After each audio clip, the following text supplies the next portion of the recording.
জয় গুরু। আজকের আমরা এই ভিডিওতে যে টপিকটার উপর আলোচনা করতে চলেছি সেটি হলো মূলত আপনারা যে লেখাটি দেখেছেন সেটাকেই বলতে পারেন মাথায় রেখে আমরা যে কথাগুলি শুনবো তা হলো সন্তান পরিচর্যা আর সন্তানের বলতে পারেন তাকে বড় করা নিয়ে বলতে ছোট থেকে যখন সে বড় হয় সেই সময় তার পরিচর্যাটা কেমন হওয়া চাই, তাকে তখন কি করে সংস্কার, কি করে তাকে সামাল দিতে হয়, কি করে তাকে শেখাতে হয়, সহজ কথায় বলতে গেলে সন্তানের লালন পালনটা কি করে করতে হয়। আজকে আমরা এইসব সম্বন্ধে এমন কিছু কিছু কথা শুনবো যা পরম পূজ্যপাদ শ্রী আচার্যদেব এখন প্রতিনিয়ত তিনি এই কথাগুলি বারবার জোর দিয়ে বলছেন। তাই এই কথাগুলি জানা আমাদের জন্য কিন্তু একান্তই দরকার। তার কারণ এটা বলতে পারেন জীবনের এমন একটা জায়গা যে জায়গাটায় যদি আমি ঠিকঠাকভাবে জিনিসটাকে যদি ফুলফিল করে চলি, যদি মেনে চলি, তাহলে এর রেজাল্টটাও কিন্তু খুবই বলতে পারেন জীবনে তা যেমন মধুর লাগে তা পেলেও ঠিক তেমনই আনন্দ লাগে। যাই হোক, আজকের এই ভিডিওটা এবার আমি শুরু করার আগে আপনাদের কাছে শুধু একটি কথাই অনুরোধ করছি, ভিডিওটিতে আপনারা সম্পূর্ণভাবে যুক্ত থাকার চেষ্টা করবেন। আশা করি দিলে আজকের এই যেই টপিকটি আপনার এই আলোচনার মাধ্যমে অতি অবশ্যই শুনতে পারবেন। সন্তান পরিচর্যায় শ্রী শ্রী ঠাকুর দেখবেন তিনি প্রায় অনেক কথাই বহু জায়গায় অনেক রকমভাবেই তিনি বলেছেন। যেমন ঠাকুরের বলতে পারেন অনুশ্রুতির যে বিভিন্ন খণ্ড আছে সেখানেও যেমন পাওয়া যায়, আবার বলতে পারেন নারী হিসাবে অর্থাৎ সন্তানের মা হিসাবে কি কি কর্তব্য তাও ঠাকুর বলেছেন। সন্তানের পিতা হিসাবে, তার বাবা হিসাবে কি কর্তব্য তাও ঠাকুর বলেছেন। সহজ কথায় বলতে গেলে ঠাকুর প্রত্যেকটা দিকই আমাদের জন্য কিন্তু অলরেডি তিনি বলে দিয়েছেন যে কেমনভাবে চললে, কি করলে সন্তান যে মানুষের মতন মানুষ হয়, আর সন্তান যে প্রকৃত অর্থে তখন জীবনে যে এগিয়ে যায়। এসব কথা ঠাকুরের বহু জায়গায় বিভিন্ন রকমভাবেই বলা আছে। কিন্তু আসল জায়গায় আমাদের যে জায়গাটায় গাফিলতি তা হলো আমরা ম্যাক্সিমাম ক্ষেত্রে যেটা দেখতে পাই, আমরা হয়তো পড়ি অনেক, শুনি অনেক, শুনে জেনেছি অনেক, করার বেলায় অনেক কম। করার বেলাতেই হলো যত খাঁটি আর যত বলতে পারেন সেখানেই না হওয়ার গল্পটা লুকিয়ে থাকে। কেন এই কথাটা? তার কারণ এই যে সন্তান পরিচর্যা, আমরা যদি একদম গোড়া থেকে বিষয়টাকে দেখি না, সন্তানের গল্পটা তার বলতে পারেন জন্মের পরে, অর্থাৎ মা প্রসব দেওয়ার পর তারপর থেকে যে সন্তানের পরিপালন শুরু হয়, এটাই হচ্ছিল সবচাইতে বড় একটা আমাদের ভুল ধারণা, সবচাইতে বড় এমন একটা বলতে পারেন মিসকনসেপশন, যেখানে আমরা ভাবি সন্তান জন্ম নেওয়ার পর, এখানে জন্ম অর্থে মানে মাতৃগর্ভ থেকে সে যখন বলতে পারেন জন্ম নেয়, যখন সে বেরোয়, তারপর থেকেই তার লালন পালন হয়, তারপর থেকেই সন্তান পরিচর্যা হয়। তা কিন্তু মোটেই না। বাস্তবে তার লালন পালন, তার পরিচর্যা তার বহু আগে থেকেই শুরু হয়ে যায়, অনেক আগে থেকেই কিন্তু তা শুরু হয়ে যায়।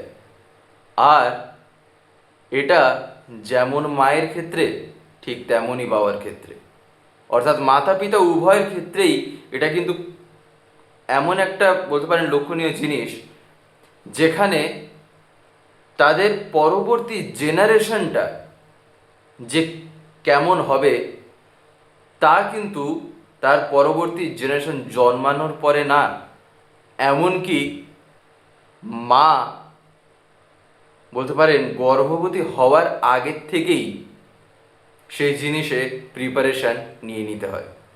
তার কারণটা কি? তার কারণ হলো অনেক রকমই, বলতে পারেন অনেক কারণই আছে। ঠিক যেমন একটা কারণ হলো মানুষের মন। আমরা এই দুনিয়ায়, এই জগতে সবাইকে কি একই রকমের দেখি? দেখবেন প্রত্যেকটা মানুষের মন কিন্তু আলাদা আলাদা রকমের হয়। মানুষের চাহিদাটাও ভিন্ন রকমের হয়, যার ফলে এই যে এই চাহিদা কিংবা বলতে পারেন তার যে একটা বলতে পারেন ইচ্ছা, সবার কি সমান? তা না, সবার ক্ষেত্রে আলাদা। কেন? তার শারীরিক গঠনটা সবার কি সমান? প্রত্যেকটা বাচ্চারই কি সমান হয়? শারীরিক গঠন আলাদা হয়। কেন? কোথাও না কোথাও তো এর একটা বিজ্ঞান আছে, তাই না? এবারে সেখানে অনেক রকমই এবারে গল্প চলে আসবে যে কি কারণে এমন হয়, কি কারণে না হয়। সেগুলো আবার বলতে পারেন আমরা যদি এগুলো সম্বন্ধে জানতে চাই, তাহলে এখন আমাদের আবার চলে যেতে হবে কোথায়? না, ঠাকুর যে বলেছেন তা হচ্ছিল কি না, প্রজনন। প্রজনন বিষয় এখন যদি আমাদের জানতে হয়, তাহলে বিষয়টা আবার অন্যদিকে চলে যাবে। তাই সহজ কথায় বলতে গেলে এই প্রজননকে ধরেই যদি আমরা এখন বোঝার চেষ্টা করি, ঠাকুর বলছেন তাই বিবাহ থেকেই দাঁড়িয়ে আছে নেক্সট জেনারেশন কেমন হবে। তার কারণটা হলো মায়ের মন।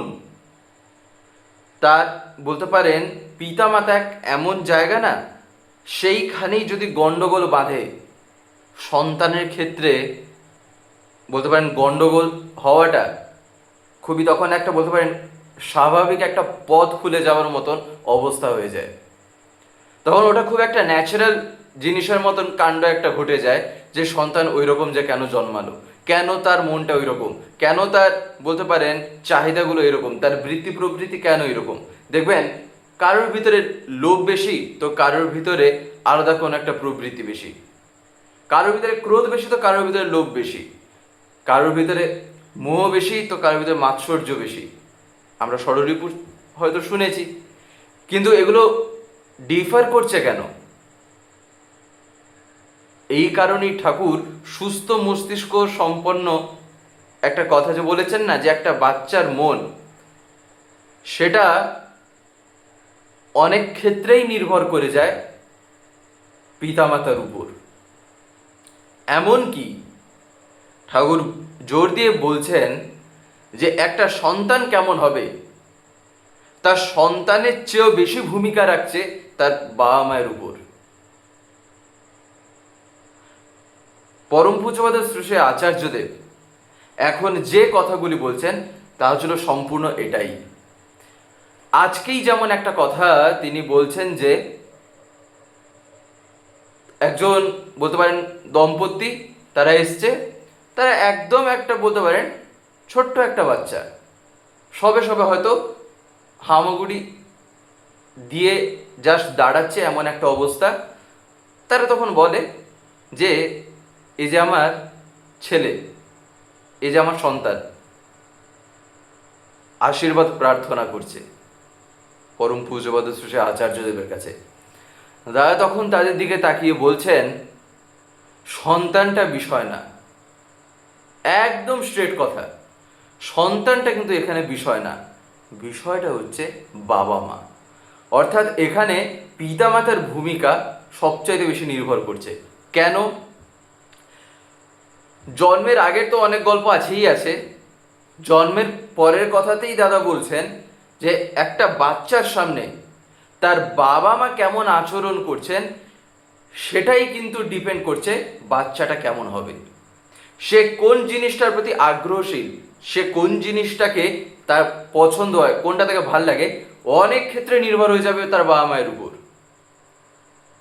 বাচ্চাদের মধ্যে দেখবেন একটা টেন্ডেন্সি দেখা যায়, তারা ছোটবেলায় যখন বাড়িতে থাকে, তাদের বাবা মার সাথে থাকে, দেখবেন তারা এমন কিছু কিছু অ্যাক্ট করে, এমন কিছু কিছু আচরণ করে না, যেগুলো তাদের বাবা মাকে অনুসরণ করে সে করে। কেন? তার কারণ এটা হচ্ছে একটা প্রকৃতির বিধান। প্রকৃতিটা রচনা হয়েছে এইরকম করে, যার ফলে একটা বাচ্চা, এমনকি বাড়িতে 10টা মানুষও যদি থাকে, সে কিন্তু ম্যাক্সিমাম ক্ষেত্রেই লক্ষ্য রাখবে তার বাবা মাকে। বাড়িতে 10 জনও যদি চলে আসে, সেখানেও তার ফোকাস কিন্তু থাকবে আমার বাবা আর আমার মা, তারা কি করছেন, তারা কেমন কি করছেন। এই কারণেই ছোট বাচ্চাদের সামনে, ছেলে মেয়েদের সামনে, সন্তানের সামনে দাদা বারবার বলছেন, স্বামী স্ত্রী হিসাবে তোমাদের দায়িত্ব, তোমাদের কর্তব্য হচ্ছিল তোমাদের আচরণ আর ব্যবহার। তুমি যদি শুধু তাদের সামনে কাই কাই কাই কাই করো, সেও তাই করবে। কেন? তার কারণ সে ওইটা দেখেই বড় হয়েছে। সে জানে এটাই হচ্ছিল গল্প, এটাই হচ্ছিল, এইরকম ভাবে করতে হয়, এইরকম ভাবেই কথা বলতে হয়। তার বলতে পারেন অবচেতন মন সেটাকেই কিন্তু গ্রহণ করছে। আমি সেই মুহূর্তে বুঝতে পারছি না, কিন্তু আমি ভাবছি বাচ্চা কি বুঝবে, কিন্তু বাচ্চাই না বড় মানুষের থেকে বেশি বোঝে। কেন? খাতাটা তখন পরিষ্কার থাকে, তো একটা সাদা খাতা, নতুন খাতা, তো সবেমাত্র জন্ম, যার ফলে যে কোনো জিনিস ক্যাপচার করে নেওয়া ক্যাপাবিলিটি তাদের মধ্যে সাংঘাতিক বেশি থাকে। এইগুলো বুঝতে হয়। এগুলোকে যত অবহেলায় ফেলবো, জীবন তত অবহেলায় যাবে পরবর্তীতে। এই কারণেই তিনি এগুলো জোর দিচ্ছেন বারবার। দাদা এখন এসব কথা বলছেন যে স্বামী স্ত্রী হিসাবে তোমাদের আচরণ, তোমাদের ব্যবহার একে অপরের প্রতি কেমন, সন্তানের সামনে তোমরা কেমন আচরণ করছো, সেটাই কিন্তু নির্ভর করছে সন্তানের জীবন কেমন হবে। তাই সন্তানটা বিষয় না, বিষয় হচ্ছে তোমরা বাবা মা হিসাবে তোমরা কি করছো। আমরা বলি, দাদা এই কথাও বলছেন, আমরা বলি আমার ছেলেটা পড়ছে না, আমার মেয়েটা পড়ে না, কখনোই দেখি না যে বই ধরে বসে। দাদা বলছেন, তোমরা কখনো তার সামনে বই ধরে বসেছো? তোমরা কখনো পড়াশোনা করেছো তার সামনে? তোমরা আগে যতই করে থাকো না কেন, তার সামনে কতটুকু করেছো? সে যখন ছোট থেকে বড় হয়েছে, তার সামনে কিছু না হলেও না একটা বই খুলে বসে থাকতে হয়, আর দেখতে হয়, পড়তে হয়। সেইটা বাচ্চা ফলো করবে, যে এইরকম যে একটা কিছু হয়, এইটা এইরকম যে পড়তে হয়। তখন সে কি করবে? স্বাভাবিকভাবে সে তখন চাইবে যে সেগুলি সেও পড়বে, সেও তখন চাইবে, দেখবেন সেগুলো সে নিয়ে টানাটানি করবে, দরকার বলে বই খাতা ছিঁড়েও দেয় বাচ্চারা। কিন্তু এবার বাড়ি যদি সেই কালচারটাই না থাকে, যদি সেই জিনিসটাই না থাকে, তাহলে বাচ্চার মধ্যে সেই গুণটা আসবে কি করে? তাই এই কারণেই দাদা বারবার বলছেন যে এগুলোর উপরে ভীষণভাবে নজর দিতে। আবার যেমন আরেকটা দিক, তা হচ্ছিল দেখবেন বাচ্চারা অনেক সময় জেদ করে, খুবই জেদি হয়, বায়না ধরে, অনেক ক্ষেত্রে না হলেই না, নাজেহাল করে দেয়।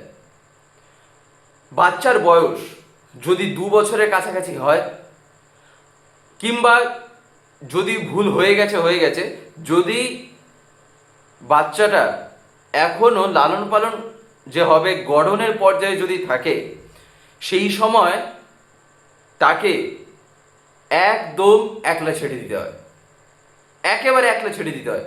সে যদি কোনো জিনিসে জেদ করছে, কোনো জিনিসের যদি বায়না ধরে বসে আছে, না হলে সে মানবে না, তাকে একদম ছেড়ে দিতে হয়। ওই না রে বাবা রে এইসব বলে বলে তাকে যদি আমি প্রশ্রয় দিই না, পরবর্তীতে এটাই আমাকেই ভোগাবে। কেন? আমি যদি সেই সময় সেই অবস্থায় তাকে যদি ছেড়ে দিই, কথাটা দাদা বলছেন যে তাকে সে যে ঘরে যেখানে আছে তাকে সেরকম ছেড়ে দিয়ে বাবা মার কর্তব্য, বাবা মার কাজ হচ্ছিল সেখান থেকে বেরিয়ে যাওয়া, অন্য ঘরে চলে যাবে কিংবা বাইরে চলে যাবে, তার সামনে তখন থাকবে না। কাঁদুক গা, কাঁদতে কাঁদতে কি হবে, সে আপনাদেরকেই থামবে, থেমেই যাবে। কেন? তার কারণ সে তখন একলা, সে তখন কি, তখন সে বায়না করার জন্য মানুষটাই তো পাচ্ছে না। তখন কি ঘটে আর কেনই বা দাদা এই কথাটা বললেন? আজকেই দাদা এই কথাটা বলছিলেন যে এটা তিনি প্রায় বলে থাকেন এমনকি গতকালও মেবি তিনি বলছেন, এটা কারণটা হলো বাচ্চা তার সেই অবস্থাতেও তার মন তখন বুঝে যায়, সে তখন নিজেই বুঝতে পারে যে আমার অন্যায্য আচরণে আমার সাথে কেউ কিন্তু থাকবে না, আমাকে সবাই তখন একলা ছেড়ে দেবে। আমি যদি এই রকমটা করি তাহলে আমার সাথে জীবনে কেউ থাকতে চাইবে না, আমি যেখানেই যাব সেখানে আমায় একলা করে দেওয়া হবে। তখন সে বুঝবে যে তার মানে এইটা ঠিক না। এই রকমভাবে কখনোই যে জেদ বা বায়না ধরতে নেই। মারধরের কোনো দরকার নেই সেই জায়গায়, সেই ক্ষেত্রে মারধরের কোনো প্রয়োজন নেই। সেই আচরণটাই হচ্ছিল বা আমার কর্তব্য, তাকে সে সময় ছেড়ে দিই। সে দিলে আপনা থেকেই বুঝবে যে জীবনে যে তাহলে কি করতে হয় না করতে হয়। তখন সে বাচ্চা মনে বুঝবে। আমাদের এমন একটা বলতে পারেন ভ্রান্তি, এমন একটা ভুল ধারণা থাকে না, আমরা ভাই বাচ্চা মানুষ, একটু খুবই বলতে পারেন নর্মাল একটা কিছু করে দিলাম, মিথ্যা কথা বলে দিলাম, যেমন তেমন করে কাটিয়ে দিলাম, হয়ে গেল গল্প শেষ। গল্প শেষ হলো না, গল্প আরো ফেঁদে দিলাম। একবার শ্রী শ্রী দাদা, অর্থাৎ পরম পূজ্য শ্রী শ্রী আচার্যদেবের বাবা শ্রী শ্রী দাদা যখন বলতে পারেন পরম পূজ্য শ্রী শ্রী আচার্যদেব এখন যেখানে বসতেন সেখানেই তিনি তখন বসতেন। এবারে এক মা তার ছেলেকে নিয়ে, তার সন্তানকে নিয়ে প্রণাম করছে।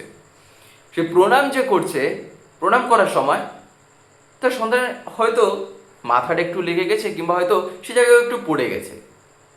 তখন মা কি করে না, ওই মাটিতে ওই জায়গায় যেখানে বাচ্চাটা ছিল সেই জায়গায় এইরকম করে দুটো বলতে পারেন হাতে একটা থাপ্পড় মারার মতন, কিংবা ও তোকে মেরেছে এরকম এরকম একটু করে দেওয়া, ওই যে একটা বলতেন স্বভাব। মাটি তখন তাই করে সেই ভূমিতে, সেই জায়গায়। বাচ্চা যে কাঁদছিল, বাচ্চাটা শান্ত হয়ে গেল আস্তে আস্তে। শ্রী দাদা তার দিকে তাকিয়েছেন, তাকেই তখন সেই মাটিকে বলছেন, এই ভুল আর দ্বিতীয়বার যেন না হয়।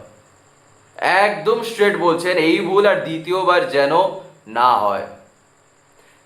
তার কারণ বাচ্চাটা এখান থেকে এই জিনিসটাই শেখে যে আমি জীবনে যেখান থেকে আমি আঘাত পাই তাকে আমায় সবসময় প্রতিঘাত দিতেই হবে। যেখান থেকে আমি আঘাত পেলাম তাকে আমায় সব সময় প্রতিশোধে তাকে মারতেই হবে। তার সাবকনসিয়াস মাইন্ড, তার অবচেতন মনে সে গল্প তখন ঢুকে যায়। যখন বড় হয়, বড় হওয়ার সাথে সাথে কি হয়, সেই জিনিসটাও গ্রোথ বলতে পারেন তার আপনা থেকে হয়ে যায়, সেটাও তখন ভিতর ভিতর বেড়ে যায়। এই হলো আচার্য দৃষ্টি, এই কারণেই তিনি, তাই না? যাই হোক, আজকের এই ভিডিওটা আমি এখানে শেষ করবো। শেষ করে আপনাদের কাছে একটি কথা বলবো, যদি আজকের ভিডিওটা আমাদের ভালো লাগে তার একটি লাইক করে দেবেন, সবাই ভিডিও শেয়ার করে দেবেন, কেমন লাগলো নিচে একটি কমেন্টে লিখে জানাবেন। আর যদি চ্যানেলটিকে এখনো সাবস্ক্রাইব করে না থাকেন তাহলে অতি অবশ্যই চ্যানেলটিকে সাবস্ক্রাইব করে পাশে বেল আইকন প্রেস করে অল করে রাখতে একেবারেই ভুলবেন না। আর এরকম বিভিন্ন নতুন এবং ইন্টারেস্টিং ভিডিও সবার আগে পাওয়ার জন্য। জয় গুরু, বন্দে পুরুষোত্তম।